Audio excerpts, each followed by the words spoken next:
What's going on YouTube? Got another knife review here for you. Today we're going to be looking at the Tighe.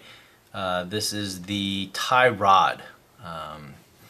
This is the 3.5 inch variation. He offers three different models. I think 4-inch, 3.5, and then a 3-inch model. It's purple anodized on the inside of all the mill lines, and then it's got a nice satin polish on all the flats around this blade. See all the different standoffs for this knife. This is a pretty complex knife. The first Tighe knife that I ever owned was this Nerk Tighe. These are full, well, I don't know full custom, but they're CNC machined, all by Brian. So it's all in-house done in Canada. And I was really impressed with this knife. This is a 4-inch blade of BG42. All this complex milling in the frame. It just blew me away. It's a beautiful knife, and as big and as long of a knife as it is, it's crazy light. This one comes in at like 4.5 ounces or around there, and then this knife right here, the 3.5 variation, comes in at 3.88 ounces. So a sub 4-inch 4-ounce folder for quite a bit of blade and just a lot of cool features. This one also features the Nerk, the Klecker Nerk lock. So it's a back lock. It's not really a back lock. What it is, a normal back lock has an insert that's going to insert itself into the blade. This one is somewhat special, along with this one right here, in that when it's milled out of this titanium, you have this one line starting from here on the Tighe rod. You have this one spring. This is all CNC machined out. And then it comes all the way down here. There's a pin that's inserted right there that then sits into a little cutout on the blade. And so you engage it this way, and the entire spring then disengages from that knife. And you can see right there where that little pin on that Klecker lock will engage. So it is somewhat different from a backlock. A backlock has different spring mechanisms and whatnot to engage the blade. For the Nerk Tighe, it's just got a longer spring that goes all the way from back here, and then it comes all the way here, and then that lock engages over here.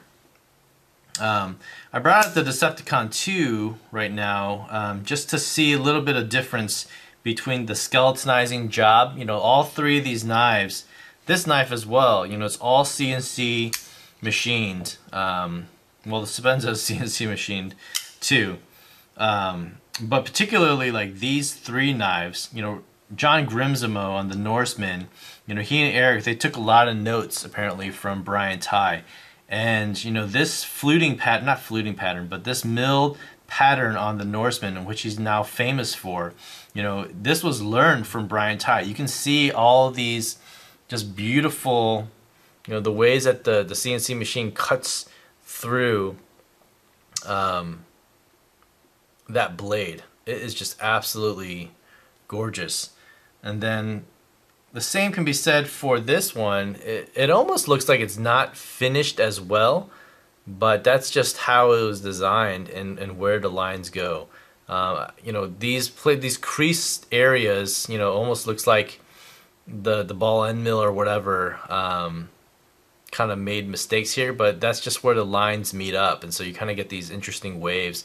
It almost looks like it's Damascus, but it's not. When you couple this kind of pattern with a Damascus blade or a Damasteel blade that they do, it's just trippy. It looks like you're on drugs or you're like on acid or something. Just the amount of light that shimmers off the blade when it's Damasteel, and the different acid washes and whatnot. But and then Brian has, I think it's a proprietary bearing system that he uses as well. This knife is ridiculously smooth. Thumb stud flipping or whatever, it just flips out so fast, and it just glides. It's so easy, and you know, to fall in. You know, this again, keep in mind this is similar or kind of like a lockback, and you know, with lockbacks, I've never had an experience where it's just easy to open and close so easily. So it's a really fun knife, really thin knife to play with on this one. So the only problem, I don't even know if it's worth mentioning on this knife, because I think it's just this one, and I kind of plan to send this one to Brian eventually to maybe get fixed. But there is quite a bit of up and down. You can kind of hear that. It doesn't fail, but I felt like the inside of this blade, I don't know if you can see in there clear enough, but I felt like it just wasn't cut out completely, so I almost feel like that pin doesn't engage all the way in there to kind of just settle in there. Once you push this down though, it's, you know, it's rock solid. So if you were to hold your knife this way normally, it wouldn't be an issue. But if it's off the lock, then you're gonna get that rock. There's none of that in this blade over here.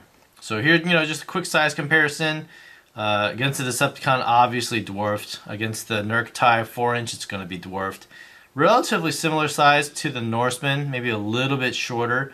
You know, you can see how the blade comes all the way to the end of that handle. So you do get a lot of good blade to handle ratio on this knife as well.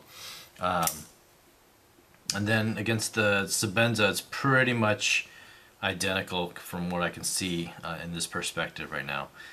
So yeah, I mean, Brian Tighe,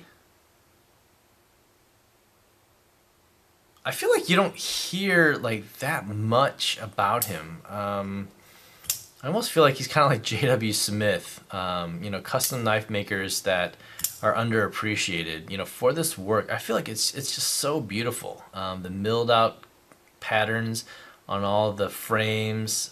He does a lot of wavy patterns. One of the knives that I want to acquire eventually is the Tighe. I think it's the Tighe Raid, if I'm not mistaken. It's slipping my mind right now, but it's just such an awesome design. Man, I wish I could remember what it was, but it's gonna bother me. But you know, all the different designs, sometimes they're really eccentric, that's for sure.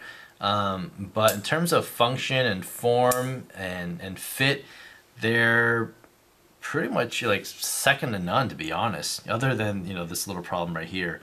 But all the different mill patterns and the ways it's cut out, the anodizing and everything, the fluting in the blade, the cutouts, and it's all like top notch. So you know, you can definitely see how John and Eric kind of, where they got all their, not ideas from, but you know, they learned a lot apparently from what I saw in their videos from Brian Tighe, and you know, it shows in his work. So anyway, kind of just wanted to put this out there. Really cool knife. The only little thing I don't like is this handle, how it rounds out here. I don't know what it looks like without sounding weird or perverted or whatnot. It's just round. And yeah, let's just leave it at that. So great way to finish on this video. But it is what it is. Anyway, so that's the Brian Tighe tie rod. A really cool knife. I really enjoy Brian Tighe as a maker, and hope to acquire more of his stuff down the road. So anyway, thanks guys for watching. Let me know what you guys think in the comments down below. As always, I will see you guys on the next vid. Take care. Bye.